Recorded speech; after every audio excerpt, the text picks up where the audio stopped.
यासह शहांनी पवारांवर टीका केली तेव्हा तोंड का बंद होतं असाही सवाल संजय राऊतांनी शिंदेंना केलाय। तर शरद पवारांबाबतच्या वक्तव्यावरून केलेल्या टीकेला राऊतांनी हे उत्तर दिलंय।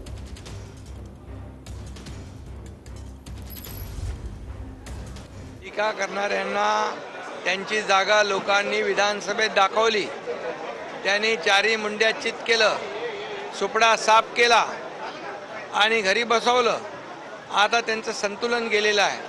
इतर कुणाचे द्वेषाने एवढे पछाडलेत की त्यांनी काल महादजी शिंदे महापराक्रमी योद्धा यांचाही अपमान केला।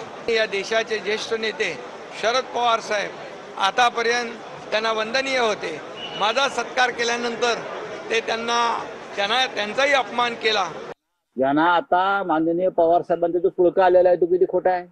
अमित शहा महाराष्ट्रामध्ये येतात आणि शरद पवारांवरती अद्वा बोलतात। पवार साहेबांनी शरद पवारांनी महाराष्ट्रासाठी काय केलं, पवार साहेबांनी सहकार क्षेत्राचा बट्टाबोळ केला, तेव्हा यांच्या तोंडाची डबडी का बंद झाली? तेव्हा पवार साहेबांचा अपमान नाही झाला?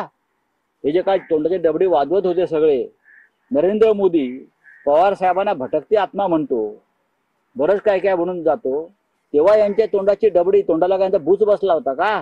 तेव्हा हे सगळे बिळात का लपले होते शेपट्या घालून? गांधी का तेव्हा करत होते हे?